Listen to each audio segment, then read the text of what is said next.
My wife's love is a sickness, and so is my daughter's. The two of them thrive on seeing me jealous. They even hired a man, just to pretend to dote on him while treating me with cold indifference. Every time they saw the pain in my eyes, they would secretly tremble with excitement. I knew their game but never called them out on it, silently playing my part in their absurd charade. That is, until the day Julian Vance and I were both injured by falling debris and rushed to the hospital together. The doctor looked grave. Both patients have severely comminuted fractures in their arms, but we only have one surgeon available for this kind of reconstruction right now. Who goes first? Whoever waits risks permanent disability. As my consciousness faded, I heard my daughter Dahlia's voice, childish yet chillingly calm. Mom, let's save Mr. Vance first. If Dad's hand is ruined, he won't be able to tour for his piano concerts anymore.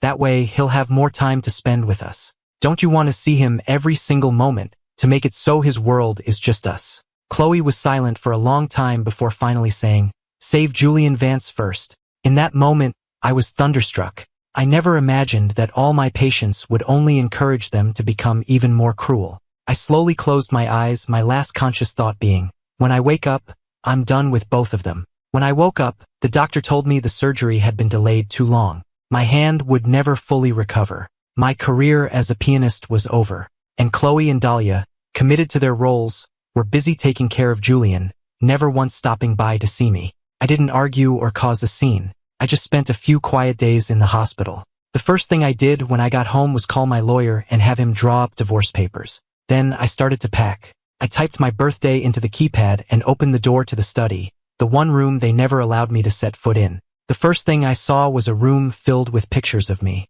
On the walls, on the desk, even locked away in cabinets. Every single one was of me. Everyone said the Blackwoods never loved me. Only I knew the truth. They loved me to the point of sickness. My grandfather and Chloe's grandfather were old family friends. After my parents died, I was taken in by the Blackwoods. The first time I saw Chloe, she was a girl standing at the top of the stairs, looking down at me with eyes as cold as ice. I fell for her at first sight. I spent years chasing after her, but she never gave me the time of day. Even after we married at her grandfather's insistence, she remained distant and cold, until one day, when I stumbled into the study by accident and discovered her secret. This woman, who was always so cold to me, had been in love with me all along. Cold by day, but at night she would stare at my photos, kissing them with an obsessive fervor. And our daughter, Dahlia, was a perfect copy of her mother at only 5 years old. She acted like she couldn't care less about me, but in secret, she collected strands of my hair. They loved me, but they had a sick, desperate need for my undivided attention. To get it, they were deliberately cold, even hiring Julian, all to watch me suffer with jealousy and then revel in it privately. I learned the truth but said nothing. I thought if I was just patient enough, I could eventually heal their sickness.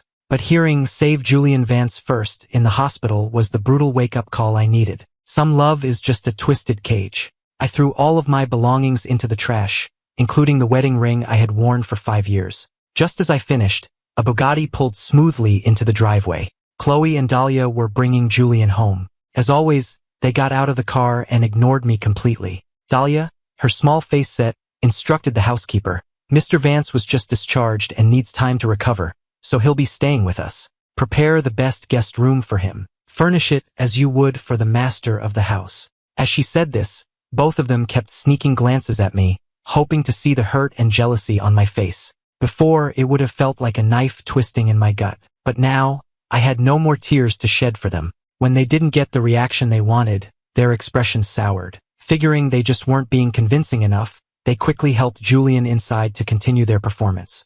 Julian really started acting like he owned the place. One minute, he was critiquing the white roses outside. "These are nice, I suppose, but they don't match the house. Red roses would be much better." Chloe immediately had the gardeners rip out the white roses I'd planted with my own hands and replace them with garish red ones. The next, he complained the drapes were too dark, and without a second thought, they redecorated the home I had so carefully arranged, changing it into something unrecognizable. Through it all, I remained perfectly still. Julian grew a little nervous. "I'm only staying a few days and we've changed so much. Won't Ethan be upset?" Chloe said coolly. "His opinion doesn't matter." At dinner, the housekeeper served the meal. Chloe and Dahlia fawned over Julian, with Chloe peeling his shrimp and Dahlia saving him the best part of the soup, as if I were completely invisible. I was lost in thought. I took a sip of fish soup and suddenly felt a large bone lodge in my throat. I coughed, my face paling as I struggled to breathe, my hands flying to my throat. Seeing my distress, their faces filled with panic, and for a second, they started to rush toward me. Cough, cough. Julian suddenly clutched his own throat, his face a mask of agony. I've got a bone stuck too. Chloe and Dahlia froze, their eyes darting between us in a moment of conflict. In the end, they chose to continue the act. Chloe rushed to give Julian some vinegar while Dahlia yelled for the housekeeper to call their private doctor. My vision started to go dark. I tried desperately to swallow, but the sharp bone only tore at my throat. I coughed, spraying a mouthful of blood, and then I passed out. When I came to, I heard Chloe and Dahlia, their backs to me, coldly berating the staff. Who made that fish soup? It nearly killed Mr. Vance. All of you are fired.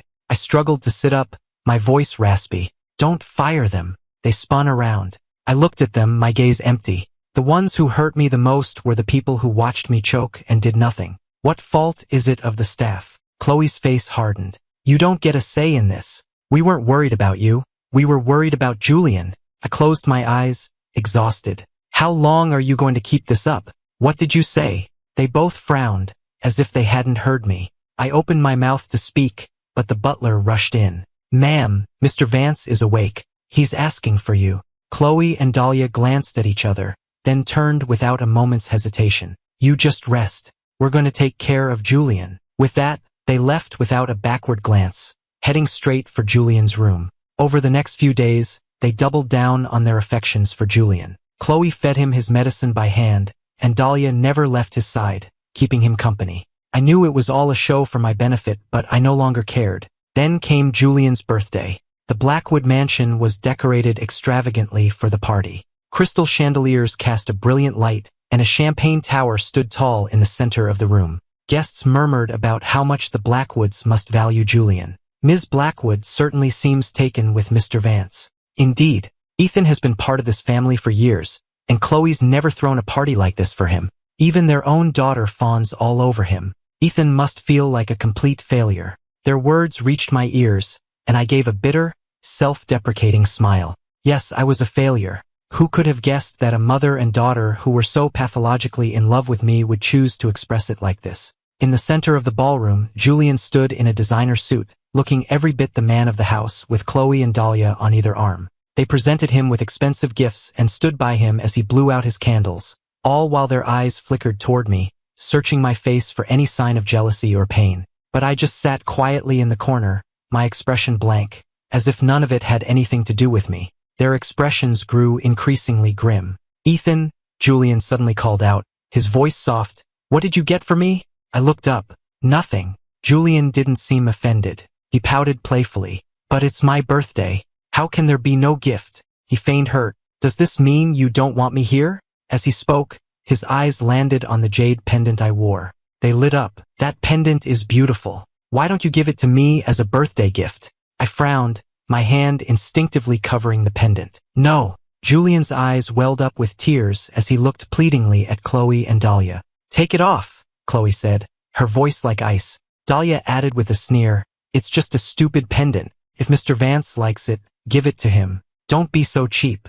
It's not just a pendant, I said, my voice trembling. Chloe strode forward and ripped the chain from my neck. The thin chain left a burning red line against my skin. You can't part with one pendant? I'll buy you another one just like it later if it means that much. It wouldn't be the same. I trembled. It was my grandfather's. Chloe froze for a second, but her cold mask quickly returned. He's gone. You need to let go of these old things if you ever want to move on. As she handed the pendant to Julian, I could clearly see her own fingers were trembling. Dahlia chimed in, exactly. Dad is just too sentimental. That was the final straw. They were so committed to their act. Was their love really just about watching me in pain?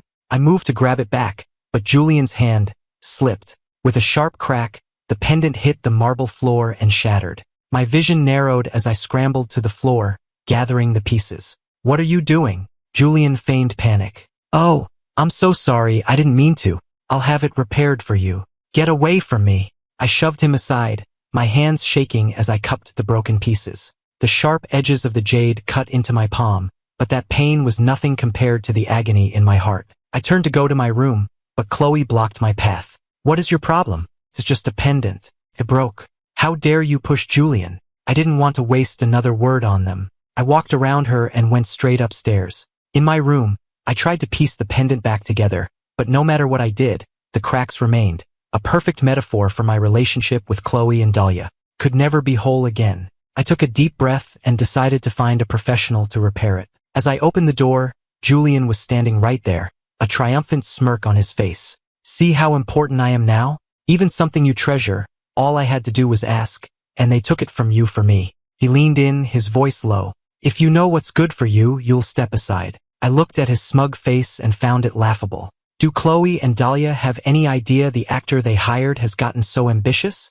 I stared at him coldly. I think you're the one who doesn't understand his place. The color drained from Julian's face. What do you mean by that? What do you know? I had no interest in arguing. I pushed past him to leave, but he grabbed my wrist. Wait, tell me what you mean. Let go of me. I wrenched my arm free. I barely used any force, but Julian acted as if he'd been violently shoved, stumbling backward. With a theatrical scream, he tumbled down the stairs. The loud crash brought Chloe and Dahlia running. They rushed over, and Chloe cradled Julian in her arms. What happened? Julian's eyes were red, his voice thick with fake tears. I just wanted to apologize about the pendant, but he wouldn't accept it. He cursed at me, told me to get out. He sobbed. He said he never wanted to see me again, and that he didn't want you near me either. Hearing this, a flicker of delight crossed their faces. The corners of their mouths twitched upward before they forced their expressions back into serious masks. Chloe had the housekeeper help Julian to his room,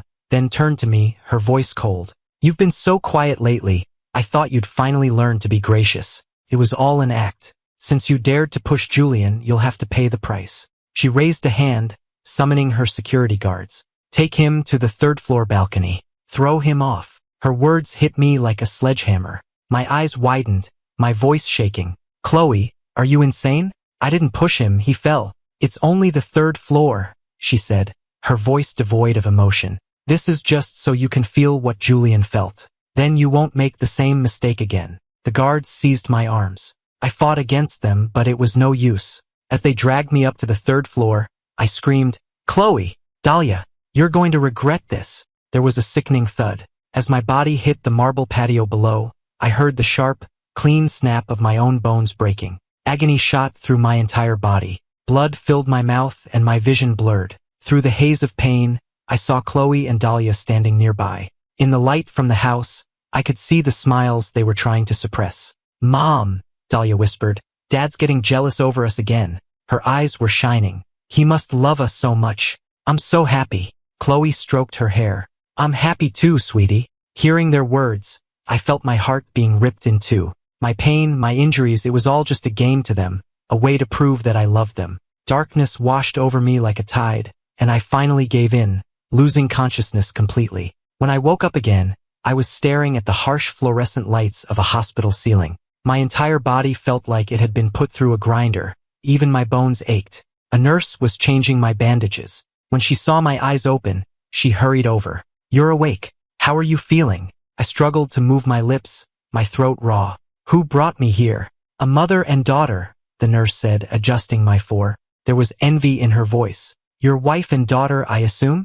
They're just beautiful, she went on. They were frantic when they brought you in. They flew in specialists, rented out this entire floor, and sat by your bed all night. My fingertips trembled. Felt like an invisible hand was squeezing my heart. It was always the same. In secret, they were worried to death, but on the surface, they had to put on their cold, indifferent act. It was pathetic. The strange thing is, the nurse continued, the moment the doctor said you were waking up, they rushed off to another patient's room. Should I call them for you? I closed my eyes and shook my head, exhausted. No, don't. I knew their game all too well. They must have gone to Julian's room to continue the performance. For the next few days, I took care of myself, recovering in peace. On the day I was discharged, my lawyer brought the divorce papers. I read them over carefully, and then I signed my name. Just as I was finishing my discharge paperwork, I ran into Chloe and Dahlia in the hallway. They were helping Julian with his own discharge. They flanked him on either side, Chloe carrying his bag and Dahlia holding his coat for him. I stood frozen, my fingers clutching the divorce papers. I took a deep breath, walked up to Chloe, and held the papers out to her. "Sign this." Chloe frowned. "What is this?" Julian, standing beside her, said gently, "It's probably just more discharge paperwork that needs a family signature." He tugged on her sleeve, his voice wheedling. "Chloe, just sign it. I'm feeling a little dizzy. I want to go home and rest." Dahlia looked up, her face a mask of concern. "Mom, please sign it. Mr. Vance doesn't feel well." Chloe finally took the pen and, without even glancing at the document, signed her name. Then she, Dahlia, and Julian turned and walked away without giving me a second look. I stood there, feeling hollowed out, but strangely, the pain was gone. I took out my phone and called my lawyer. She signed. "When will the divorce be final?" "After the mandatory 1-month cooling-off period," he replied. I nodded, put the papers in my bag, and walked away. Just as I stepped out of the hospital, a stretch Rolls-Royce pulled up in front of me. The window rolled down, and Julian leaned out. "Ethan, since we're here, why don't you ride back with us?" I said coldly, "No, thank you." From the back seat came 2 barely audible coughs. Chloe and Dahlia both frowned, their eyes drifting toward me against their will. Julian immediately got out of the car and took my arm. "Don't be upset about what happened. You pushed me, but you've been punished. Let's just put it behind us," he said, pulling me forcibly into the car. I knew this had to be their idea. They wanted me with them but couldn't ask directly, so they had Julian do it for them. It was both ironic and pathetic. The car started, and a suffocating silence filled the space. Chloe poured Julian a glass of warm water while Dahlia attentively draped a blanket over his lap. Their movements were smooth and practiced, but their eyes kept darting toward me, searching for that familiar flicker of jealousy and pain. But I just stared silently out the window, my eyes lifeless. The reflection in the glass showed my pale face and their anxious, restless eyes. Suddenly, with a loud bang, the car lurched violently. My head slammed against the seat in front of me, and my vision went black. In that split second of dazed consciousness, I saw Chloe and Dahlia lunge toward me, their arms outstretched. But the moment our eyes met, they twisted mid-air, turning to shield Julian instead. My heart went completely cold. The driver apologized profusely as Chloe and Dahlia anxiously checked Julian for injuries. Julian said gently, "I'm fine, thanks to you." Then he gasped, "Oh no, Ethan is hurt badly." Only then did they turn to look at me. Blood was trickling down my forehead, and my arm was bleeding from several cuts from shattered glass. I was a wreck. The driver asked quickly, "Should we go back to the hospital?" Chloe's expression was conflicted, but she finally said stiffly, "No, Julian needs to rest." She looked at me, her tone dismissive. "Just clean yourself up when we get home." Dahlia echoed, "Yes, Dad, you can handle it." I said nothing. I just slowly closed my eyes. I was so tired, too tired to even feel the pain anymore. Back at the mansion, I gritted my teeth and tended to my own wounds. The sting of the antiseptic made my fingers tremble, but I didn't let a single tear fall. For the next few days, I recovered in my room in silence. Until one day I went to take out the trash. Just as I tossed the bag in the bin, a sharp pain exploded at the back of my neck. In the last second before I blacked out, I saw the attacker's face. It was one of Chloe's business rivals. When I opened my eyes again, I was in an abandoned factory. I was tied up tightly with thick rope, unable to move. To my horror, a bomb was strapped to my waist. The timer read 3 minutes. Julian was tied to a pillar across from me, his usually perfect face pale with terror. "What is this? What's going on?" I didn't answer, just struggled against my bonds. But the ropes were too tight. I only succeeded in making my wrists bleed. The timer ticked down second by second. Just then, the factory doors burst open. Blinding sunlight streamed in. I squinted and saw 2 familiar figures rush inside. It was Chloe and Dahlia. Their faces were taut with tension. Their eyes scanned the warehouse and finally locked onto me. Chloe's pupils constricted, and she started running toward me on pure instinct. "Chloe! Dahlia!" Julian shrieked, his voice trembling. "I'm so scared." They stopped dead in their tracks. Chloe's brow furrowed, her expression torn. Dahlia clenched her little fists, staring at me, clearly fighting some internal battle. Finally, Chloe closed her eyes and turned to Julian. "We'll save Julian first." Her voice was low, as if she were trying to convince herself. "Ethan, just hang on." It felt like an invisible hand was crushing my heart, the pain so intense I could barely breathe. 30 seconds. I watched as Chloe and Dahlia quickly untied Julian and helped him toward the exit. Julian leaned against Chloe, and as they left, he looked back at me with a triumphant smirk. A chill ran through me. 20 seconds. They were really leaving me. Even at a moment like this, a matter of life and death, they chose their performance. I gritted my teeth and fought against the ropes with everything I had. The ropes finally gave a little. I ignored the searing pain and slowly worked one hand free. My skin was raw and bleeding, but I didn't have time for pain. 3 seconds. I finally broke free and scrambled toward the door. I had only taken a few steps. Then, an explosion. A deafening blast erupted behind me, the shockwave throwing me through the air. I landed hard on the ground, my back on fire, my ears ringing, my vision a blur. Through the haze, I saw Chloe and Dahlia running back, sprinting toward me like their lives depended on it. Chloe's eyes were red, her voice a raw scream. Ethan! Dahlia was crying, screaming, Dad! I wanted to laugh, but I didn't even have the strength to smile. I slowly closed my eyes and let the darkness take me. When I woke up again, I was in a hospital bed, my body aching as if I'd been run over. The nurse saw I was awake and gently held me down. Don't move. You just had a kidney transplant. You need to be still. A transplant? My voice was a rasp. Yes, the explosion ruptured one of your kidneys. Luckily, your wife donated one of hers without a second thought. Your daughter gave you blood, too. My fingertips trembled. The nurse continued, You have such a wonderful wife and daughter. They rented this whole floor for you and have been taking turns watching over you for 3 days straight. I closed my eyes, a sharp pain stabbing at my heart. They would donate a kidney, give blood, watch over me for days, but they couldn't bring themselves to just say, I love you. But it was fine. I didn't need that kind of love anymore. During my stay, Chloe and Dahlia never once visited me. But strangely, I always felt someone sneaking into my room in the middle of the night. Sometimes, I'd feel cool fingertips brushing against my cheek. Other times, warm lips pressing against mine. Once, I even heard someone whisper in my ear, My love, please get better soon. That night, I felt someone approach again. Warm breath ghosted across my neck, and soft lips gently touched my earlobe.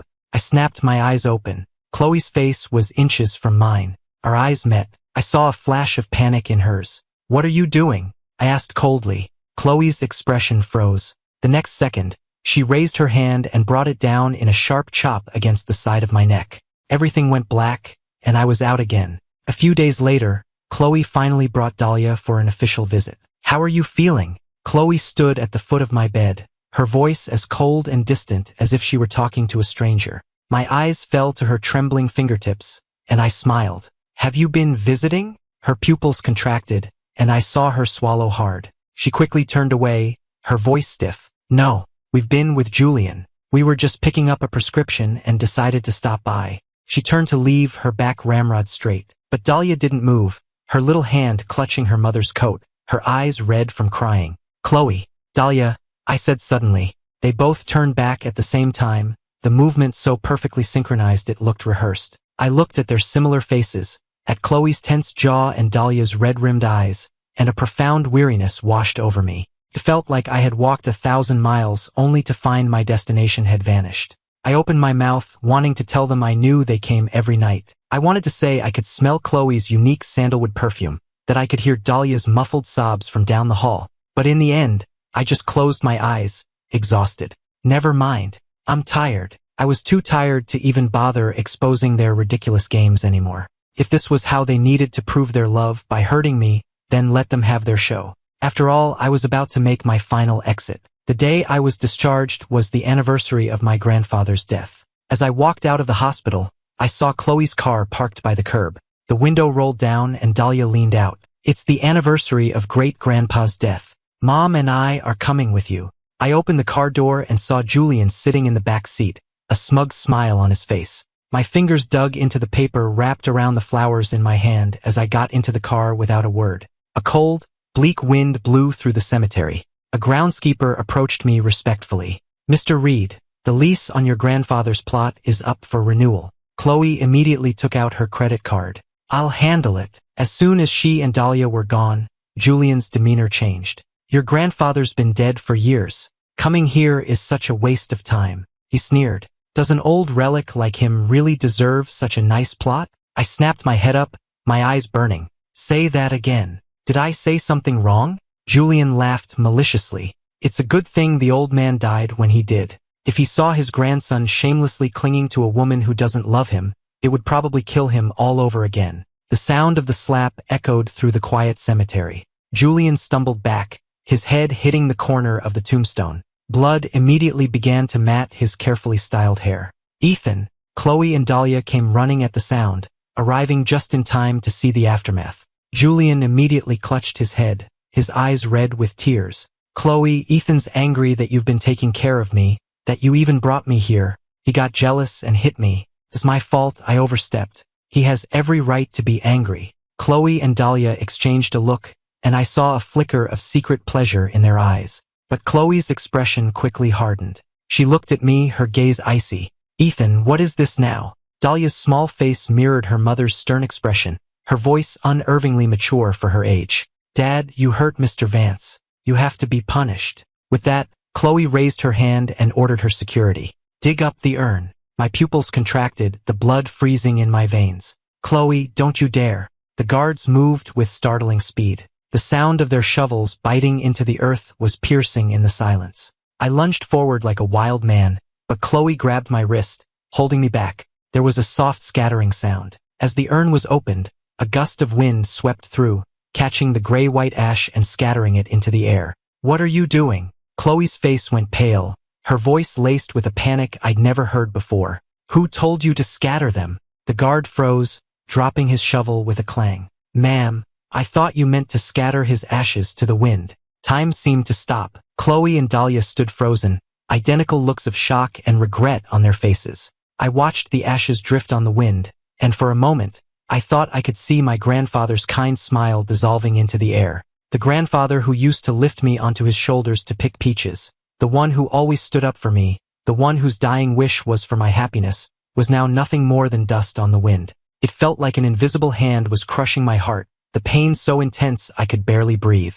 A metallic taste filled my throat. I coughed up a mouthful of blood, my vision went black, and I collapsed against the cold stone. As I drifted in and out of consciousness, I felt like I was floating in an endless darkness, hearing their hushed voices from far away. Mom, did we go too far this time? Dahlia's voice was thick with tears. We made Dad so upset he coughed up blood. Then, a warm hand gently took mine. Chloe's voice was trembling uncontrollably. Ethan, I'm so sorry. Please wake up. I didn't mean for that to happen. I never meant to scatter his ashes. Dad, Dahlia sobbed, her small hand touching my cheek. We just wanted to make you jealous. We love you. A tear escaped the corner of my eye, silently soaking into the pillow. They needed my pain to prove I cared. They needed my tears to confirm I loved them. Behind every injury, every moment of suffering, was their sick satisfaction. So this was their love. They needed me to hurt, to cry, to feel a pain worse than death, just to prove that I cared. But I didn't want that kind of love. When I woke up at home, the mansion was empty except for the staff bustling downstairs. I opened my phone to check the time and was greeted by a screen full of celebrity news alerts. Chloe and Dahlia, out on the town with Julian, visiting fancy restaurants and designer boutiques. In every photo, Chloe had her arm around Julian's waist, Dahlia was holding his hand, and the three of them were smiling like a perfect family. I swiped the news away, my face expressionless, my eyes landing on the date circled in red on my calendar. 3 days left in the cooling-off period. I was finally going to be free. On the night of the Blackwood Corp anniversary gala, I had to attend as the husband in name only. The ballroom was a sea of gold and crystal, filled with the sound of clinking glasses. Julian, in a designer suit with Chloe on his arm, accepted compliments from the guests as if he were the host. Ms. Blackwood is certainly spoiling Mr. Vance. I heard her daughter adores him, too. I stood in a corner, drinking quietly, as if none of it concerned me. Halfway through the evening, the MC announced the grand prize raffle. The grand prize, one wish, granted by CEO Chloe Blackwood and her daughter, no matter what it was. A murmur went through the crowd. Everyone waited excitedly for the winning ticket to be called. Congratulations to our grand prize winner, Mr. Julian Vance. Julian covered his mouth in feigned surprise, walking onto the stage to a round of applause. He took the microphone, glanced softly at Chloe and said, "My wish is to hear Dahlia call me Dad." The air in the room went still. All eyes darted back and forth between Julian and me. Dahlia stood on the stage, her little face tight. She looked toward me, and for a second, I saw hesitation and hope in her eyes. But when she saw my blank expression, her own face fell. "Dad," she suddenly chirped, her face breaking into a bright smile. Then she stood on her tiptoes and kissed Julian on the cheek. The ballroom erupted in applause and cheers. My knuckles turned white around my glass. I vaguely remembered the first time Dahlia had called me Dad. She had just learned to talk, and that one soft, sweet word had made me weep with joy all night. The music for the first dance began. Chloe walked straight to Julian and took his hand. Whispers rippled through the crowd. She didn't ask Ethan for the first dance this year. "Looks like Julian is really moving in." "Of course he is. Did you hear? Her daughter even called him Dad." I sat in the corner, drinking one glass after another. The alcohol burned in my stomach but did nothing to warm the ice in my heart. I lost count of the drinks. My vision began to blur. Through the haze, a waiter appeared at my side. "Sir, you've had a bit too much. Let me help you to a room upstairs to rest." I was helped into a penthouse suite, where I collapsed onto the bed. The waiter kindly took off my shoes for me before closing the door and leaving. I was already drifting into a drunken sleep when the door opened again. Julian walked in, looking down at me. "Your daughter called me Dad. How does that make you feel?" I kept my eyes closed, my voice hoarse. "I don't feel anything." Julian sneered. "You're good at pretending. I bet your heart is breaking." He leaned down and whispered in my ear, "But don't you worry, I've got your daughter. And now, I've got a little surprise for you." A sense of dread washed over me. I fought through the alcoholic haze and forced my eyes open. The next second, a woman I didn't recognize walked into the room. Julian quickly backed out of the room, and I heard the lock click behind him. "Get out!" I tried to scramble away, but my limbs felt heavy and weak from the alcohol. The woman lunged at me with a vicious smile, tearing at my shirt. "Don't play innocent, Ethan. Your wife doesn't want you anymore. Who are you trying to fool?" I fought back, my nails digging into her face. As she recoiled in pain, I grabbed my phone and shakily dialed Chloe's number. There was no time to call 911. My only hope was Chloe. She was somewhere in this hotel. Once, twice, 3 times, the call went unanswered. 10 times, 20 times. On the 28th call, it was still just the cold, monotonous ringing. I lost all hope. Just as she was about to rip my shirt open, I grabbed a vase from the nightstand and smashed it over her head. As she crumpled to the floor, I staggered to the window and, without a second's hesitation, jumped. I landed in the shrubbery below, my arms and legs scraped and bleeding from the branches. But I ignored the pain, scrambled to my feet, and ran. I didn't stop until I rounded a corner and heard familiar voices. It was Dahlia. "Mom, Dad has called so many times. Aren't you going to answer? What if he's in trouble?" Chloe stared at her phone screen, her expression conflicted, before finally saying in a cold voice, "If I answer, he'll know how much we care." Dahlia nodded. "You're right, Mom. He must not love us enough yet. He's only called 28 times. She counted on her little fingers. "He needs to call at least 99 times to prove he really loves us." I hid around the corner, listening to them, my heart tearing apart. So this was just another test. But I had no love left to give them. I limped out of the hotel and hailed a cab. Back home, I found the first aid kit, quickly cleaned my cuts, and then started to pack. Tomorrow, the cooling off period would be over. I could finally escape this hell. I had just closed my last suitcase and was getting a glass of water when a breaking news report on the TV stopped me cold. Prodigy pianist Julian Vance wins gold at international competition with original composition, Ethan's song. The glass in my hand slipped and shattered on the floor. On the screen, Julian stood at the podium, smiling gently for an interview. "This piece was 3 years in the making," he said. "It was inspired by my own reflections on life and love." I was shaking. That was my song. An original piece I had composed myself, one I hadn't even published yet. How did it become his? The sound of the front door opening broke me from my trance. Chloe, Dahlia, and Julian walked in, laughing and talking like a happy family. "What is this?" I pointed at the television, my voice shaking. "Explain this to me." Chloe didn't even look at the screen. "There's nothing to explain," she said dismissively. "Julian liked it, so I gave it to him. It was my original composition." I hissed through clenched teeth. "So I gave it to him," Chloe said with an impatient frown. "Your hand is useless now anyway. From now on, you can just stay home and be a good husband and father." Her words were a knife, twisting in my heart. It was true. My hand was ruined. That day in the hospital, they had chosen to save Julian, and in doing so had taken away my ability to ever play the piano again. All because they believed that if my hand was ruined, I would have no choice but to love them completely. So this was their love. To take my career, steal my work, break my wings, all to keep me trapped in their gilded cage forever. I bit my lip until I tasted blood. Chloe, Dahlia, you will regret this. People who betray true devotion will pay a terrible price. The color drained from Chloe's face. What do you mean by that? I didn't answer. I just turned, went into my room, and slammed the door. From outside the door, I heard Julian's gentle voice. Chloe, Dahlia, we have the awards ceremony tomorrow. Chloe's voice was sharp, cutting him off. He can't hear you, so you can stop pretending. The show's over.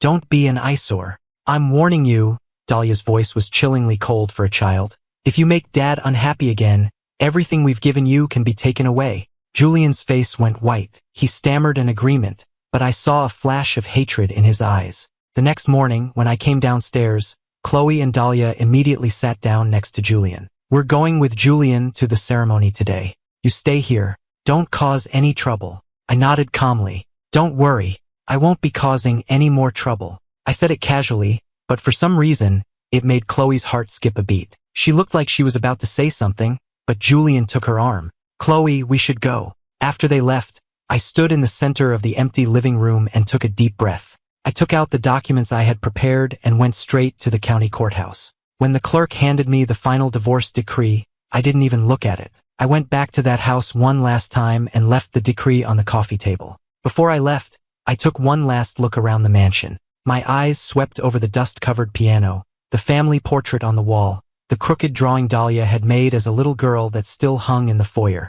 Then I turned and walked away, and I never looked back. Backstage at the awards ceremony, Julian was adjusting his tie in the mirror, his diamond cufflinks glittering under the lights. Chloe stood nearby, her expression cool, but her usually icy gaze kept drifting to the door, a hint of anticipation in her eyes. Mom, do you think Dad will come? Dahlia asked suddenly, voicing the question on Chloe's mind. Julian froze mid-adjustment and walked over.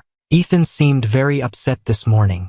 I'm sure he'll come. Then you'll get to see him jealous again, Ms. Blackwood, Dahlia. Despite his words, Chloe felt a growing sense of unease. She couldn't resist pulling out her phone to call me, but it went straight to a cold, automated voice. The number you have dialed is not in service. His phone was disconnected? Why? She was about to try again, but a stagehand came over and respectfully told them the ceremony was starting, and they needed to take their seats. Chloe frowned but put her phone away. As Julian stood on stage, giving an emotional acceptance speech, Chloe was completely distracted. My strange behavior that morning had left her on edge, with the feeling that something precious was slipping through her fingers. Mom, Dad didn't come to make a scene. This is boring. I want to go home, Dahlia whispered. Chloe looked down at her daughter and saw a rare look of anxiety on her usually composed face. She nodded, and without waiting for Julian to even finish his speech, she pulled Dahlia from her seat and left. Chloe, Dahlia, where are you going? Julian cried out from the stage, causing the entire audience to turn and stare. Chloe didn't look back, just strode out of the hall with Dahlia jogging to keep up. The black Rolls-Royce sped through the night. Chloe tapped her fingers restlessly on her knee while Dahlia sat with her lips pressed into a thin line. When the headlights swept across the gates of the Blackwood mansion, Chloe's heart sank.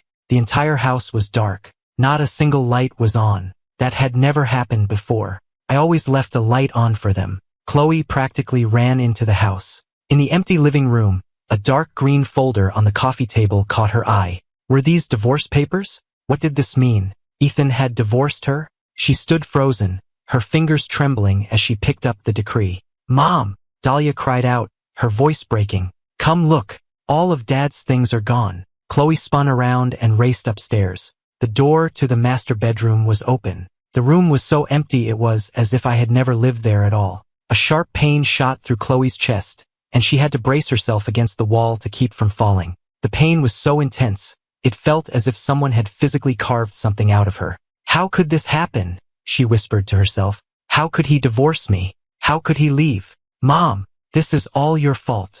Dahlia burst in, pounding her little fists against her mother's legs. You just had to keep testing him. Now he's gone. What are we going to do? I want my dad. Chloe looked down at her daughter's tear-stained face, and for the first time in her life, she was speechless. Chloe, Julian's voice came from the doorway. He had rushed back, still in his suit, and was out of breath. "Why did you leave so suddenly? What's wrong?" Chloe slowly turned her head, her eyes filled with a terrifying darkness. Julian took a step back, frightened by her look. He forced a laugh. "Is Ethan throwing another one of his fits? He's always so." "Shut up." Chloe's voice was low and dangerous. "Who gave you permission to talk about him?" Julian's face went white. "I was just—" "Mom, make him leave," Dahlia screamed. "Dad left because of him." Chloe's gaze turned to ice. She pressed the intercom button. "Security, escort Mr. Vance from the premises." "What?" Julian stared in disbelief. "Chloe, you can't do this. We had a deal." 2 guards appeared instantly at the door and took him by the arms. "Pack his things and throw them out after him," Chloe said without looking at him. "He is never to set foot on this property again." "Ms. Blackwood, what did I do?" Julian screamed, struggling against the guards. "I did everything you asked. I played my part. Get him out." The guards quickly covered his mouth and dragged him away. Dahlia ran to the window, watching as Julian was thrown into a car and driven off. A look of twisted satisfaction crossed her small face. "Mom, let's go find Dad," she said, turning from the window. She grabbed her mother's sleeve, fat tears rolling down her cheeks. "We can go to him and apologize. We'll tell him we love him. He'll forgive us. I know he will." Chloe mechanically pulled out her phone and called her assistant. "Find Ethan. Now, use every resource, every contact. Spare no expense." After she hung up, Chloe slowly sank to the floor and pulled her weeping daughter into her arms. Her voice was a raw whisper. "We'll find him, I promise." Outside the gates, the banished Julian stood, any tears in his eyes long since dried up and replaced by pure hatred. He stared at the brightly lit mansion, his nails digging into his palms. In a hotel suite with the curtains drawn, I sat cross-legged on the bed, the glow of my laptop illuminating my pale face. On the screen was the folder I had just finished compiling. My finger slid across the trackpad, and I opened a photo. It was the original, handwritten score for Ethan's song. The paper was yellowed at the edges, but the date in the corner was clear, 3 years ago. In the photo, my hands were still whole, resting on the piano keys. "That's enough," I whispered, dragging the photo into an email attachment.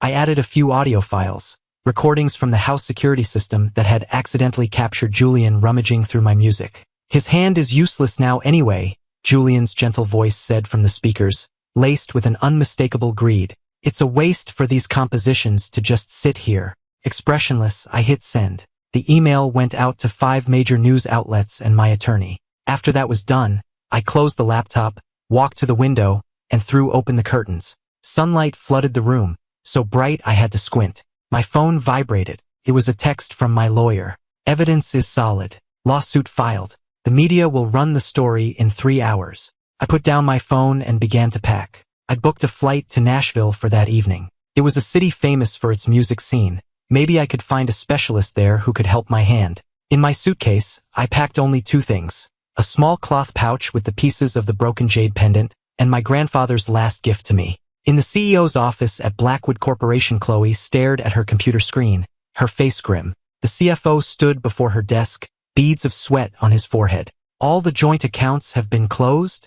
Chloe's voice was sharp as ice. "Why yes, Ms. Blackwood," the CFO stammered, handing her a file. "Your husband, Mr. Reed, finalized the division of assets yesterday." Chloe snatched the file from him, her eyes scanning the cold, hard numbers. On the final page, my signature was painfully neat, with no sign of hesitation. "There's also this," the CFO said, carefully placing another notarized document on her desk. "Mr. Reed transferred all of his shares in the company to your daughter. It's all been finalized." Chloe's knuckles turned white as she gripped the papers, the pages crinkling in her fist. She suddenly remembered something and shot to her feet. "Get the car. I'm going home." When Chloe rushed into the garden, she found the gardener staring blankly at the rose beds. Where the white roses had once bloomed, there was now only upturned earth.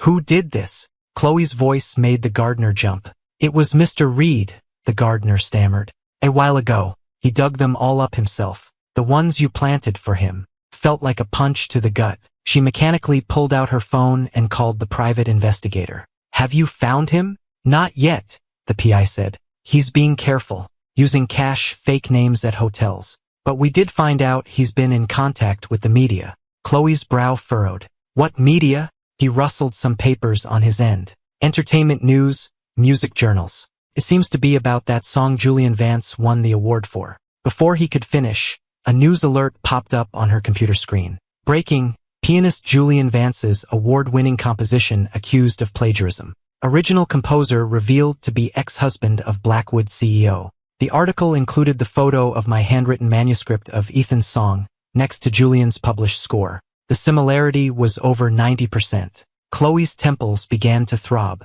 Just then, the butler ran in, panicked. "Ma'am, Dahlia is gone." Security footage shows her leaving in a cab by herself. She put a tracker on Mr. Reed's phone. She must know where he is. I had just finished packing when the first drops of rain began to hit the window. The forecast called for a storm tonight. I hoped my flight wouldn't be delayed. Suddenly, the doorbell rang. I froze. Only my lawyer knew I was at this hotel, and our meeting wasn't for another 2 hours. I looked through the peephole and saw someone I never expected. Dahlia was standing outside, soaked through. I couldn't tell if the streaks on her face were from the rain or from tears. She was clutching the teddy bear I'd given her for her last birthday. My hand hovered over the doorknob, trembling. Outside, Dahlia started ringing the bell again, her voice breaking as she cried, "Dad, I know you're in there. Please, open the door." I closed my eyes, took a deep breath, and slowly backed away from the door. The ringing and crying went on for 10 minutes, eventually turning into desperate pounding on the door. "Dad, I was wrong. I really know I was wrong." Dahlia's voice was hoarse. "Mom and I shouldn't have done those things to you. Please, just give me one more chance." I leaned against the wall next to the door, my nails digging into my palms. I couldn't give in. I couldn't make the same mistake again. After what felt like an eternity, it finally went quiet outside. I looked through the peephole again. Dahlia was curled up on the floor in front of my door like a lost puppy. Her school uniform was soaked, the teddy bear lying in a puddle beside her. A tear finally rolled down my cheek, but I still didn't open the door. Half an hour later, the elevator dinged, and I heard Chloe's frantic voice. "Dahlia!" Through the peephole, I saw Chloe scoop up her daughter, who was barely conscious. Her face was a mask of a panic I had never seen on her before. Her eyes suddenly shot to my door, as if she could see right through it. "Ethan." Her voice was a raw whisper. "I know you can hear me. We're sorry. It was our fault. We were so insecure, so we kept testing you. We hired Julian. We never cared about him. It was all an act for you. We were wrong. We love you. Please, just open the door." I bit my lip until I tasted blood. Chloe stood outside my door for a long time. Finally, she said, "You need to calm down. I'm taking her to the hospital. I'll be back for you later." And then she left, carrying Dahlia. In the medical wing of the Blackwood mansion, the family doctor was setting up in 4 for Dahlia. "It's just a chill and a fever. She'll be fine with some rest," the doctor told Chloe. "But she's emotionally distressed. It would be best not to upset her any further." Chloe nodded. After the doctor left, she sat by her daughter's bed, watching the little face so much like her own, red with fever. "Mom," Dahlia said suddenly, her eyes opening. Her voice was weak, but her gaze was sharp. "You lied to me." Chloe was taken aback. "What?" "You said Dad would never leave us," Dahlia said, tears tracing a path from her eyes to her hairline. "You said if we kept testing him, he would just love us more." Chloe's throat tightened. She couldn't say a word. "And now he's gone." Dahlia's voice rose to a childish shriek.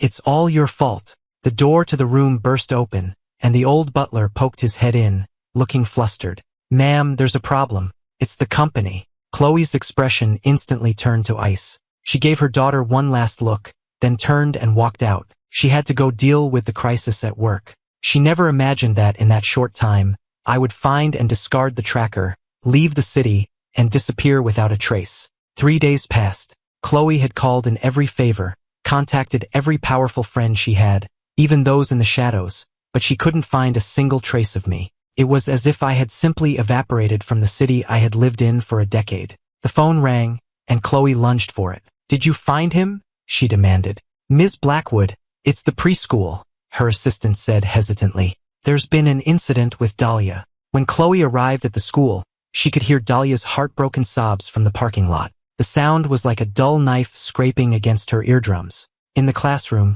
5-year-old Dahlia was huddled in a corner, her face streaked with tears, her expensive uniform rumpled. A few teachers stood around her helplessly, while on the other side of the room, a group of children were pointing and whispering. What happened? Chloe strode into the room, the temperature seeming to drop as she spoke. Ms. Blackwood, the teacher said, approaching nervously. Today in music class, we were learning a song about fathers, and Dahlia they said my dad doesn't want me anymore. Dahlia snapped her head up, her red eyes flashing with anger.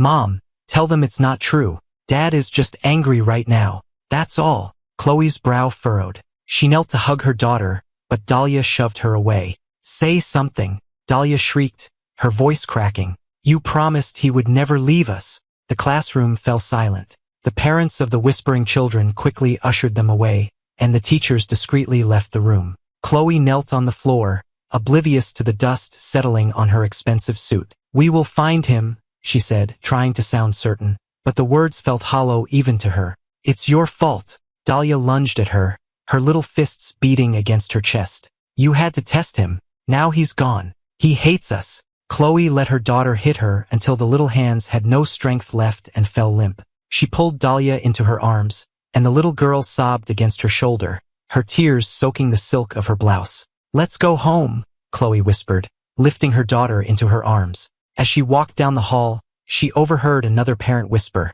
I heard he divorced her. Now he doesn't even want the kid. Chloe's glare was so venomous it silenced them instantly. She walked away, carrying Dahlia, her back as stiff as a board. Half an hour later, Julian Vance was standing at her front gate, holding an umbrella. After the plagiarism scandal broke, his career was in ruins. He had no choice but to come crawling back to Chloe. He rang the doorbell, his hand shaking. When the housekeeper opened the door, he forced a smile. Ms. Blackwood, I heard Dahlia wasn't well at school, he said, handing the butler a bag of carefully selected toys and snacks. His voice was full of concern. I just wanted to check on her. Chloe stood at the top of the stairs, looking down at him coldly. Get out. The smile froze on Julian's face. I just wanted to help. I don't care how you got in. Get out now.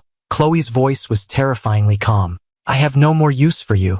Do you understand? Julian's face went pale, and he took an involuntary step back. He had never seen her look at him like that, as if he were something already dead. I just thought, since Ethan is gone, he stammered, his voice trembling. Silence. Chloe's voice was quiet, but it sent a chill down his spine. From now on, if you ever say his name again, I will make sure you do not live to see another day. Do you understand?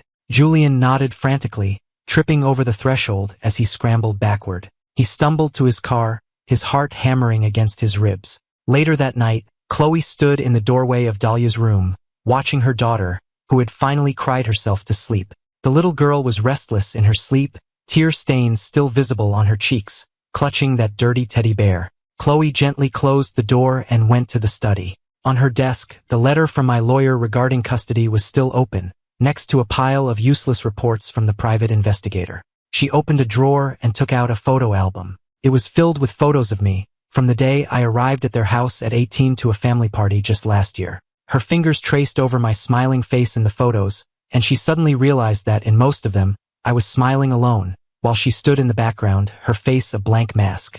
A single tear fell onto the page. Chloe froze, realizing it was her own. Outside, a flash of lightning illuminated her pale face, followed by a low rumble of thunder. Meanwhile, hundreds of miles away in Nashville, the sound of a piano drifted from a recording studio. I wore headphones, my fingers moving precisely over the knobs of the mixing board. After months of physical therapy, the hand that had been in a cast now moved freely. You could only see the fine scars if you looked closely. Let's take it from the third bar, I said into the talkback mic. Violins, a little softer this time. The recording engineer handed me a cup of tea. Ethan, you have incredible ears. I didn't hear a thing wrong with that last take. I smiled and took the cup. The pale line on my ring finger had almost completely faded. The studio's logo glinted on the side of the mug. Aria Music, the studio I had founded with money from a secret investment I'd made 5 years ago. I had kept the money in an offshore account that not even Chloe knew existed. During a break, my assistant came in. Ethan, your interview with The Score magazine is at 3. They want to focus on your creative process for the new album. Tell them we can talk about the music, but my personal life is off limits, I said, my fingers unconsciously tracing the scar on my wrist. My assistant hesitated. But the editor said their readers are very interested in you and the Blackwoods. My gaze turned to ice. Then cancel the interview. No, they agreed. Music only, he said quickly, kicking himself for misspeaking. Everyone in the studio knew that while I was an easygoing boss, there were some lines you just didn't cross. The afternoon's interview went surprisingly well, until the very end, when the reporter, a woman with round glasses, asked, "Mr. Reed, I understand you were once a concert pianist. Why the switch to composing?" The studio went quiet. I stared at the pen clipped to her blouse. It was a limited edition Mont Blanc, just like the one Chloe had once given me. "Because of an accident," I answered calmly. I slowly rolled up my sleeve, revealing the jagged scar on my wrist. My hand was injured, and I missed the window for the best possible treatment. The reporter gasped, and the camera immediately zoomed in on the scar. I didn't pull away. I turned my wrist to the camera. A comminuted fracture. The doctor said if I'd had surgery just 2 hours sooner, I could have recovered 80% of its function. My voice was quiet, but it carried through the silent studio. But at the time, someone made the decision to operate on another, less critical patient first. The interview was posted online at 8 that night. By 9, it was the #1 trending story in the country. The headline was sensational. Pianist Ethan Reed reveals tragic secret behind career-ending injury. Blackwood CEO chose to save friend, leaving ex-husband permanently disabled. The PR department at Blackwood Corp was in chaos. The phones in the executive suite were ringing off the hook. Chloe stood in front of her floor-to-ceiling window, staring at a close-up of my face from the interview on her phone. The calm, detached way I showed my scar was so foreign to her, it sent a chill down her spine. This wasn't the Ethan she remembered. The man who would have been ecstatic at a kind word from her, who would have been crushed by a cold look from Dahlia, was now like a statue of ice on camera, his anger so cold and controlled. "Ms. Blackwood, the stock is down 7 points, her CFO's voice said over the phone. "The board is demanding an immediate press release." Chloe hung up and opened a group chat that was blowing up with notifications. A recording was making the rounds. It was Julian, drunk at some party, bragging about how he had the Blackwood women wrapped around his finger. At the end of the recording, he slurred triumphantly, "Ethan's song was nothing. Ethan Reed's whole life was just a stepping stone for me." Her eyes went cold. She made a call. Teach Julian Vance a lesson. Late that night, Julian left a bar, still worrying about how to manage the fallout from the plagiarism scandal. He never noticed the black van that was silently following him. The screech of tires cut through the night, followed by a loud crash. Panicked bystanders rushed over to find a car smashed against a barricade, its airbags deployed. Julian was slumped over the wheel, his face a mask of blood. The next morning, Chloe was in the middle of a crisis PR meeting. Her secretary rushed in and whispered something in her ear. Her expression didn't change as she called for a recess. It was only when she was back in her office that she allowed herself a cold, thin smile. "Was it clean?" "Yes, ma'am," the woman in black said quietly. "The car was tampered with. Not fatal, just a lesson. The hospital has been taken care of. He won't remember the details." Chloe nodded, her eyes falling on the latest issue of a business magazine on her desk. The cover story was about my new studio. The photo showed me mentoring a young artist, my profile sharp and determined in the studio lighting. She had found me, but it seemed I no longer belonged to her. Rain traced paths down the studio window. I stood at the mixing board, my fingers tapping out the rhythm I was hearing in my headphones. I was wearing a simple dark suit, my sleeves rolled up to my elbows. Suddenly, a frantic knocking at the door broke my concentration. "Ethan, there's a child at the front desk," my assistant said, opening the door with a conflicted look on his face. "She says she's your daughter." My hand froze in midair.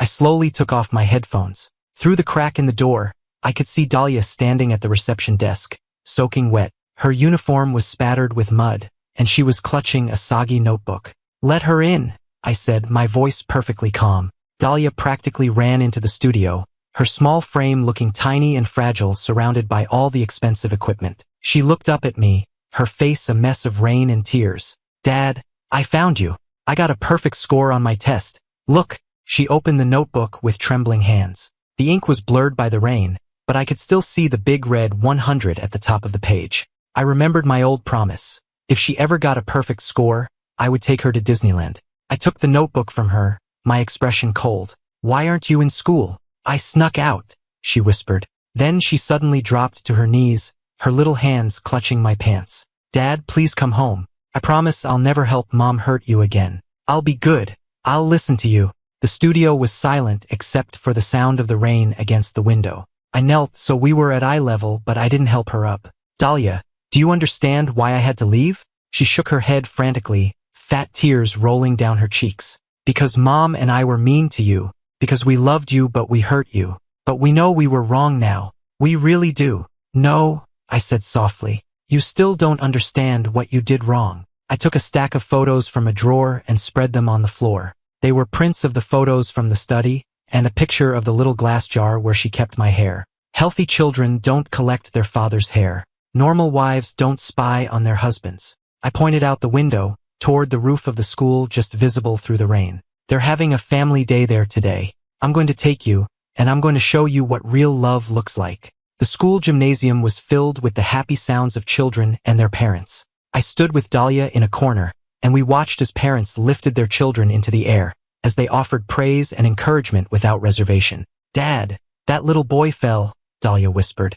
I looked over and saw a little boy, maybe 4 years old, who had tripped and fallen. His father immediately knelt beside him, but he didn't help him up. You can do it, buddy. Can you get up by yourself? Your mom is right over there waiting for you. The little boy's tears turned into a smile. He pushed himself up and ran into his mother's open arms. Dahlia's eyes were wide. Her hand tightened on mine. Isn't his mom worried he'll run away? Real love isn't about control, Dahlia. It's about trust. It's like flying a kite. If you hold the string too tight, it will snap. Dahlia nodded, as if she understood, but her eyes were filled with a new confusion. Just then, the doors to the gym burst open, and Chloe stormed in, a cold fury radiating from her. She was wearing an elegant, tailored dress, but her face was terrifyingly cold. Dahlia, she roared.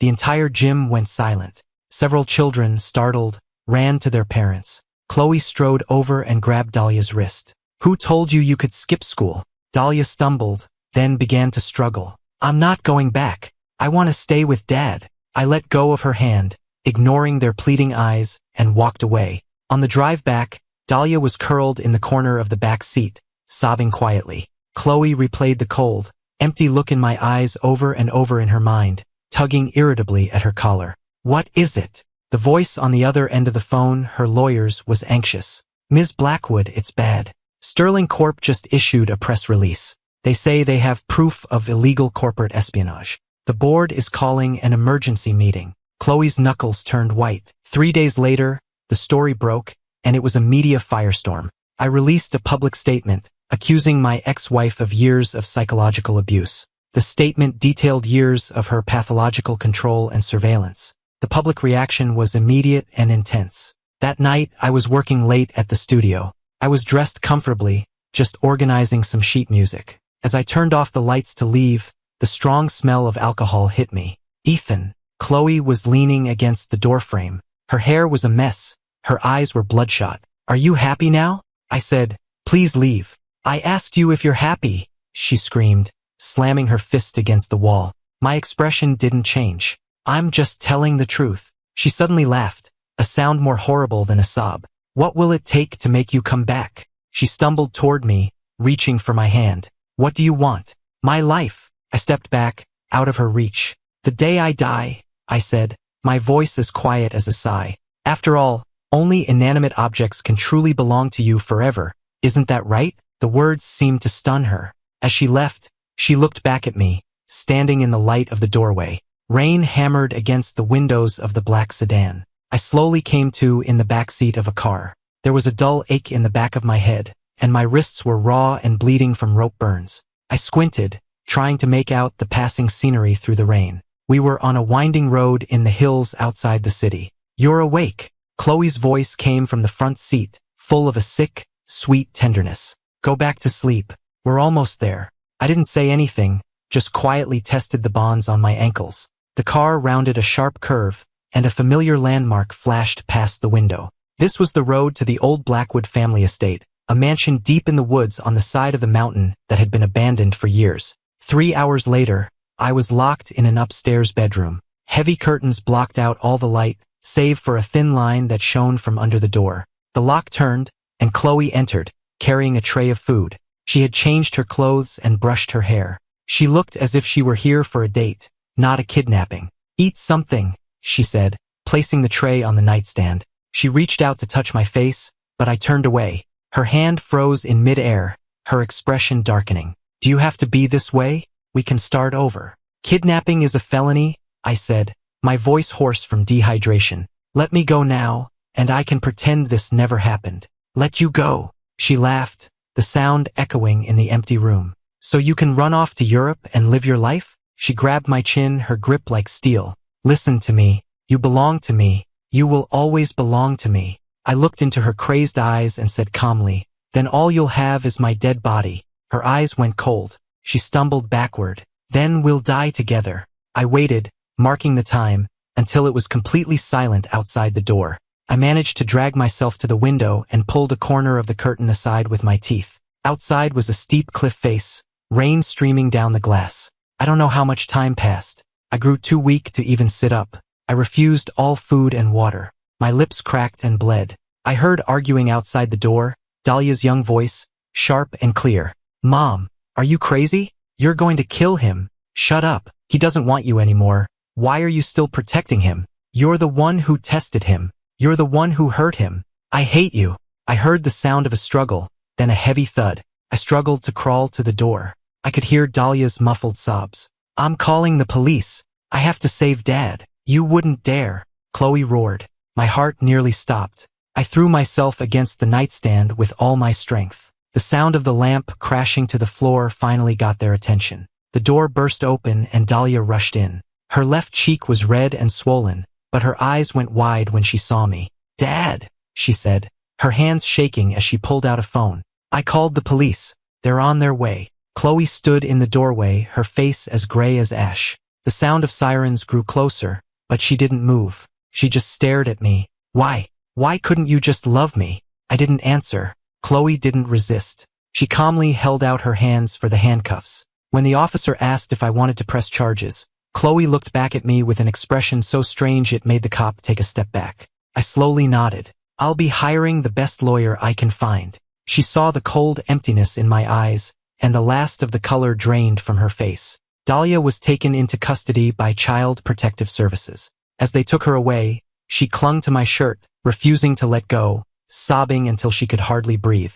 I knelt and whispered something in her ear. She slowly calmed down and let the social worker lead her to the car. A month later, I stood in the VIP lounge at JFK. I was wearing a sharp suit, standing tall. "Mr. Reed, could I please have your autograph?" a flight attendant asked timidly, holding out a notebook. "My little brother is a huge fan." I smiled and signed my name. Just then, the morning news came on the lounge television. Former Blackwood Corp CEO Chloe Blackwood was sentenced today to 3 years in prison for unlawful imprisonment. As the plane climbed into the clouds, I opened the portfolio I carried with me. Tucked inside was a drawing Dahlia had made at the group home. It showed 3 stick figures holding hands, but the one on the far left had been almost completely erased. 2 years later, the Golden Hall, Vienna. I stood on stage in a simple black suit, bowing to thunderous applause. I had just won the International Composition Grand Prize, the first American to do so in a decade. Backstage, a reporter asked cautiously,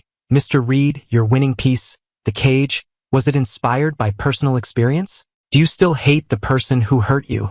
In the flash of the cameras, my smile was calm and serene. "Hate is just another way of holding on," I said, "and I learned to let go a long time ago."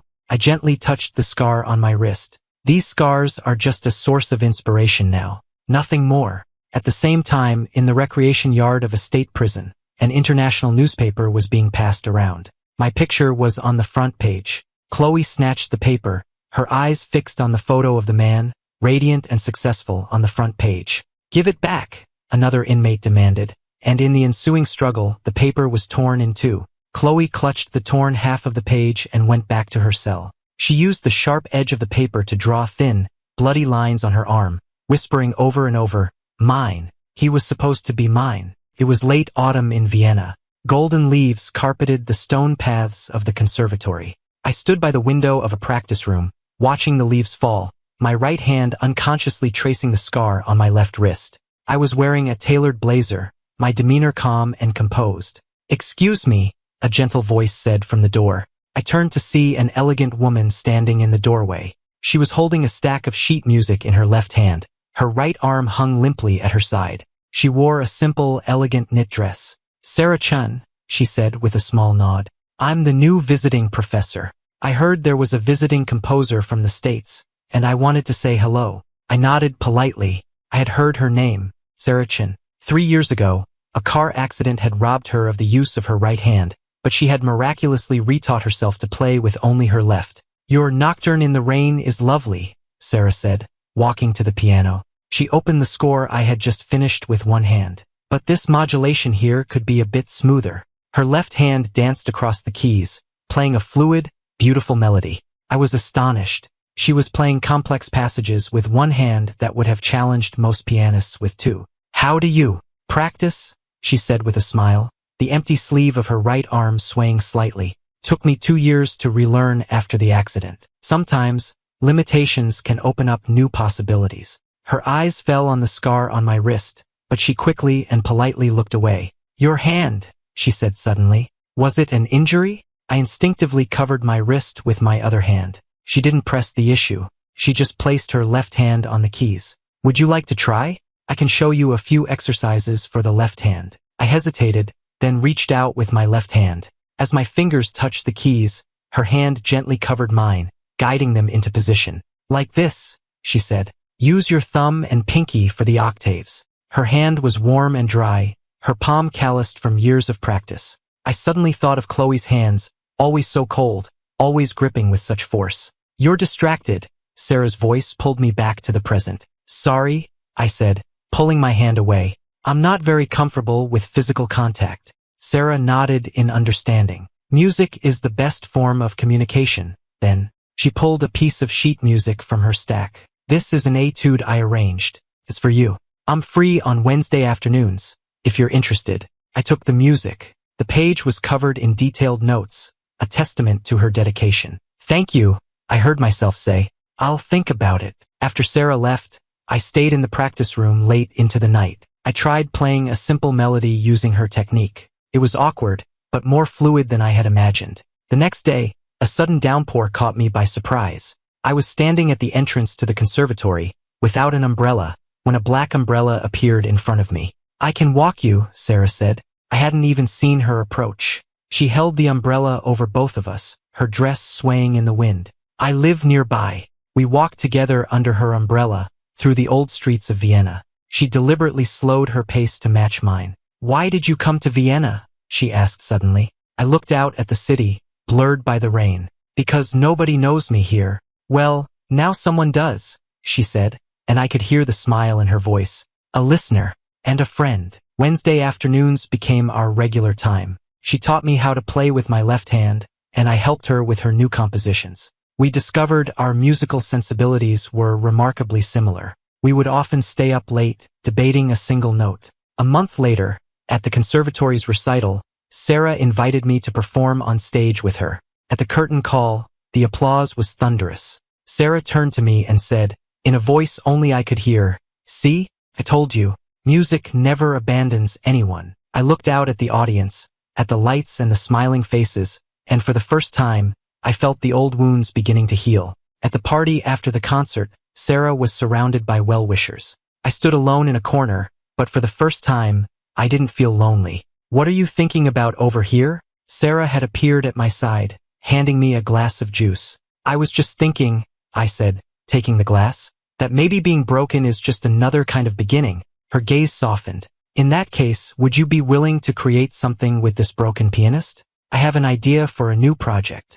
The night breeze carried the sound of an accordion from a cafe down the street. I realized I was already looking forward to next Wednesday. Rain streamed down the iron gates of the prison. When Chloe walked out, carrying a small, cheap duffel bag, there was no one there to meet her. 5 years had etched deep lines into her face. She was only in her early 30s, but there was already gray in her hair. She stood at a bus stop, looking at a news article she had just pulled up on her phone.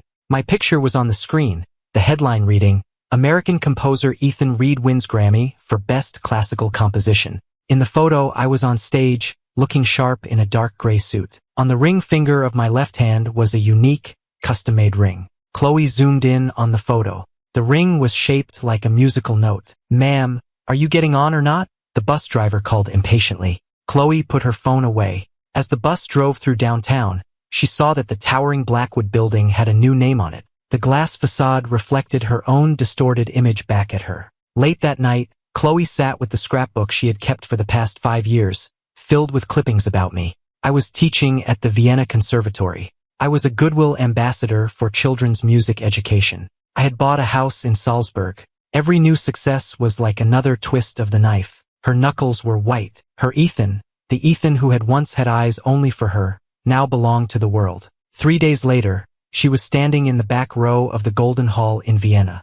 It was the premiere of my new work, Metamorphosis. I stood near the conductor's podium, wearing a white suit that seemed to glow in the stage lights. As the final note faded, the entire hall rose to its feet in applause. An elegant woman walked onto the stage from her seat in the orchestra, slipping her arm naturally around my shoulders. She whispered something in my ear that made me chuckle. A red haze clouded the edges of Chloe's vision. On her left hand, the woman wore a matching musical note ring. Her right hand, however, hung stiffly at her side. She recognized her. She was the one from the news reports, Sarah Chun, the pianist who had miraculously taught herself to play again after a crippling car accident. At the reception afterward, Chloe blended in with the waitstaff, watching as I mingled easily with musicians from around the world. I radiated a confidence, a light, that she had never seen in me before.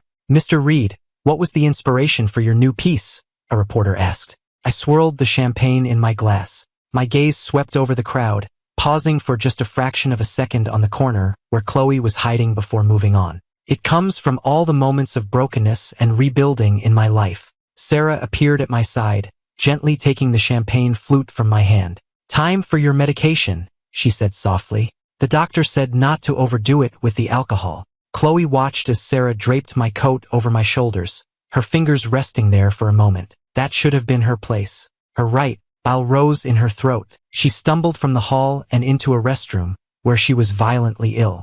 Frantically, she dialed the number she still knew by heart, only to hear the cold, automated message that it was no longer in service. At 3 in the morning, drunk, she stumbled into an internet cafe and typed, "Sarah Chun Ethan Reed," into the search bar. Instantly, the screen filled with headlines. "Musical soulmates. Prodigy Sarah Chun and composer Ethan Reed collaborate again." An exclusive interview with Chun and Reed. "He gave me back my music. She gave me a second life." Chloe slammed her fist into the monitor, her knuckles splitting open. Meanwhile, in a villa on the outskirts of Vienna, Sarah and I were in the music room, working on a new piece. "This modulation here is brilliant," Sarah said, demonstrating on the keys with her left hand. "But what if we added a little more sustain?" I smiled and nodded, making a note on the score. Our matching rings caught the light. Outside the window, a shadow moved. Chloe stood in the shadows of the garden, watching the cozy scene through the window, her nails digging into her palms. She had expected to feel rage, to feel madness. Instead, all she felt was a hollow emptiness she had never known before. The Ethan who would cry for her, laugh for her, endure anything for her, he was gone forever. The man I was now had the whole world in his eyes, but in that world, there was no longer any room for her. Late one night, I was in the studio working on the final mix of a new track. The phone rang unexpectedly. The caller ID read Department of Social Services. "Mr. Reed, I'm sorry to bother you," the woman on the phone said with practiced politeness. "It's about Dahlia. She's been refusing to eat since she was placed with her adoptive family. She's been hospitalized, and her therapist recommended." "I've already signed the papers relinquishing my parental rights," I interrupted, my fingers unconsciously tracing the scar on my wrist. "Please follow your standard procedures." After I hung up, I stared at the notes on my screen, but they seemed to twist and blur into the image of Dahlia's crying face. My fingers hovered over the keyboard, unable to move. "Need some help?" Sarah's voice came from the doorway.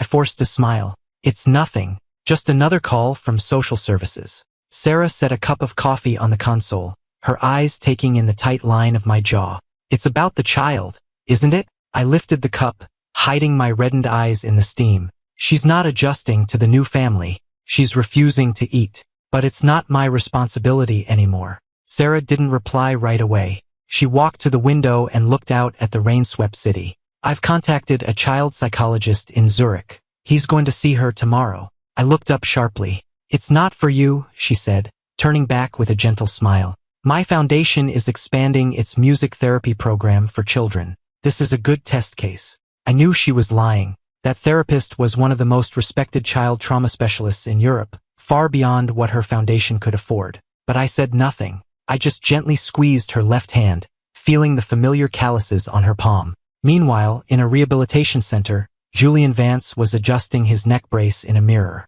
The car accident 5 years ago had left him partially paralyzed, but he had miraculously survived. The man in the mirror was a ghost of the handsome pianist he had once been. His cheeks were hollow, his eyes dull. He looked like an old man. Ms. Blackwood, I've been expecting you, Julian said, forcing his ruined face into a twisted smile as she entered the room. Chloe was thinner than she had been 5 years ago.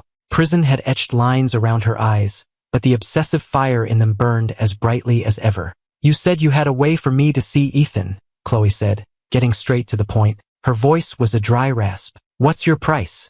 With his good hand, Julian pushed a photograph across the table. It was a photo of Sarah and me, embracing after a concert. The matching musical note rings on our fingers glittered in the camera's flash. The sight of us, so happy and successful, was a dagger in his heart. I want them to be like me, Julian said through clenched teeth. Broken, just like me. Chloe stared at the photo, her eyes dark. The address. A triumphant, twisted smile spread across Julian's face as he slowly recited an address. 3 nights later, the fire alarm in my studio blared to life. Sarah was in the practice room next door working on a score. She ran out as soon as she heard the alarm. Thick smoke was already pouring from under the studio door. Flames licked at the curtains, painting the room in an orange glow. Ethan, Sarah screamed, but the smoke caught in her throat, and she doubled over, coughing. I'm in here, I yelled from the storage room. The scores, the original manuscripts are in here. Without a second's hesitation, Sarah ripped off her jacket, covered her face with it, and ran into the flames. The door to the storage room was warped from the heat. She threw her shoulder against it, forcing it open. Inside, I was frantically grabbing the yellowed manuscripts from the shelves. They were the original copies of everything I had ever written, including the real Ethan's song. We have to go, Sarah yelled, grabbing my arm with one hand and a stack of the remaining scores with the other. Just as we reached the doorway, a burning support beam overhead cracked and started to fall, right on top of me. Sarah shoved me out of the way. The beam came down, crashing across her back. Flames instantly shot up her right arm. The smell of burning filled the air.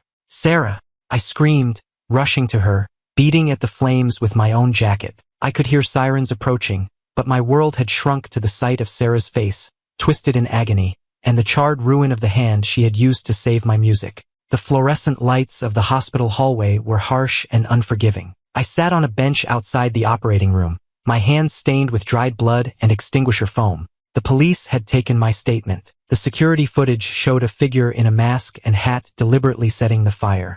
The light above the operating room door finally went out. The surgeon came out, his face grim. 30% of her body has third-degree burns, mostly on her right arm and back. Her left hand, we saved it, but there's significant nerve damage. I'm afraid. A ringing started in my ears. I didn't hear another word he said. When they wheeled her out, I barely recognized the figure swathed in bandages. In her room, the steady beep of the heart monitor sounded like a cruel countdown. I gently took the fingertips of her unbandaged hand. I could still feel the calluses from her years of playing. Why? I choked out, my voice thick with tears. The music wasn't worth. She opened her eyes, her pain-pale lips twisting into a weak smile.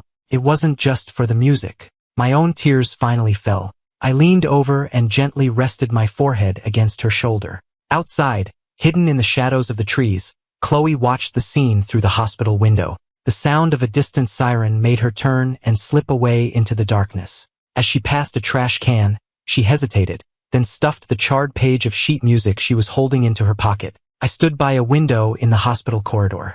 My phone lit up with an unknown number. I hesitated for a moment before answering. Dad. It was Dahlia, her voice a hushed whisper. I saw the news. Are you okay? My hand tightened into a fist, my nails digging into my palm. Through the glass of her hospital room door, I could see Sarah's sleeping profile, the faint rise and fall of her bandaged chest. I'm fine, I said, my voice calm, almost cold. You shouldn't have called. I was so worried. she said, her voice breaking. My mom, listen to me. I cut her off, my eyes fixed on the scar on my wrist. Your adoptive parents are good people. Forget the past. Live your life. Before she could reply, I hung up and blocked the number. When I turned around, Sarah was awake, watching me with her soft, gentle eyes. You could be gentler with her, you know, she said, her voice raspy from the smoke. I walked to her bedside and took her uninjured left hand. Being gentle will only give her false hope. I bent down and kissed her fingertips. Some ties have to be cut completely. 3 days later, the press hall at the Vienna Konzerthaus was standing room only. I walked onto the stage, dressed in black. The musical note ring on my left hand glittered in the flash of the cameras. Thank you all for coming, I said, my voice clear and calm. While Ms. Chun is still recovering from her injuries, I felt it was necessary to speak out. I clicked the remote, and a video began to play on the screen behind me. It showed a younger version of myself practicing the piano, filmed from a camera clearly hidden in the molding on the wall. This was taken 10 years ago, I explained calmly, from a hidden camera Chloe installed without my knowledge. There were similar cameras in every room of our house. A wave of murmurs went through the press corps. The footage switched from room to room, the bedroom, the bathroom, the dressing room. Every private moment captured on film. The most chilling clip was from the middle of the night. It showed Chloe sitting by my bed as I slept, stroking my hair with an obsessive look on her face. Next, I played the audio recording from the hospital, the one where Chloe and Dahlia chose to save Julian instead of me. When the words "Save Julian Vance first" echoed through the silent hall, someone in the audience gasped. Because of that choice, I permanently lost the use of my right hand, I said, holding it up so the scar was visible in the harsh light. And 3 days ago, that same person set fire to my studio, severely injuring Miss Chen, all because she could not accept that I had moved on with my life. Suddenly, there was a commotion at the back of the hall. A woman in a baseball cap shoved past security and ran toward the stage. Ethan, Chloe's hysterical scream ripped through the air. I did it all because I love you. You can't do this to me. I stood perfectly still, my gaze like a shard of ice, fixed on the woman who had made my life a living hell. She lunged forward, screaming, "You're mine. You'll always be mine." Security guards quickly subdued her. As they pinned her to the floor, she was still screaming, "Ethan, look at me." I slowly walked down from the stage and stopped a few feet away from her. I looked down at the weeping, screaming woman on the floor, and I felt no hatred, only a profound, bone-deep weariness. "Your love is like acid, Chloe," I said quietly. "It leaves nothing behind but scars." With the sharp click of handcuffs, Chloe was dragged from the room. Her screams echoed down the hall long after she was gone, like a funeral dirge sung horribly out of key. After the press conference, I went back to the hospital. There was a bouquet of white hyacinths by Sarah's bed. The card read, "Get well soon." "She was here," I said, picking up the card. Sarah nodded. The social worker said she insisted on visiting. When they wouldn't let her in, she just stood outside the door for 3 hours. I put the card back and walked to the window to close the blinds. "Did the press conference go well?" Sarah asked. I took off my jacket, revealing a fresh bruise on my left arm from where Chloe had slammed into me as they dragged her away.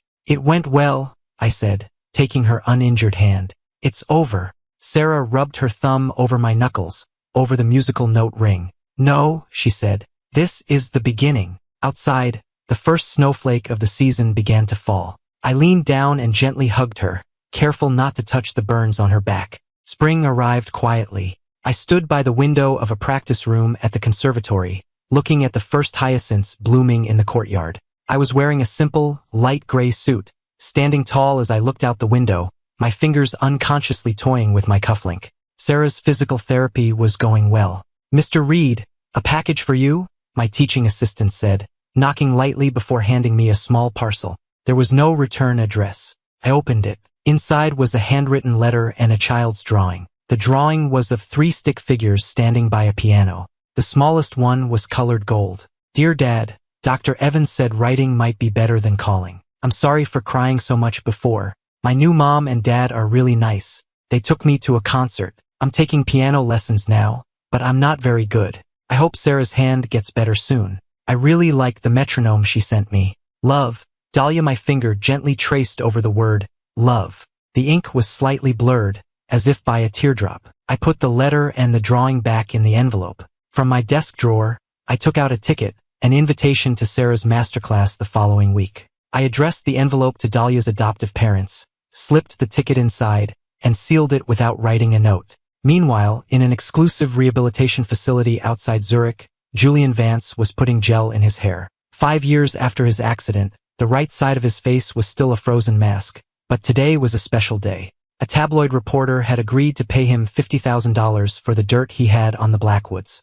"Mr. Vance, time for your medication," a nurse said, entering with a small paper cup of pills. Julian waved her away impatiently. "Just leave them. I'll take them later." He adjusted his tie in the mirror. "I'm expecting a visitor. Do not disturb me." After the nurse left, Julian pulled a manila envelope from under his pillow. It contained everything he had collected on the Blackwoods over the years. Evidence of financial fraud, bribery, even details of an attempted murder Chloe's father had been involved in. It was enough to destroy what was left of the Blackwood name. It was his final revenge. The doorbell rang. Julian carefully maneuvered his electric wheelchair to the door. But standing outside wasn't the reporter. It was a strange woman in a doctor's coat. "Hello, Mr. Vance," the woman said with a smile, holding up an ID badge. "I'm the new physician on staff. I'm just here for your routine checkup." Julian backed away warily. "Nobody told me I was getting a new doctor. Dr. Miller had an emergency," the woman said, pushing his wheelchair back toward the bed. "Please cooperate. This will only take a moment." 10 minutes later, a nurse found Julian on the floor beside his bed, pills scattered around him.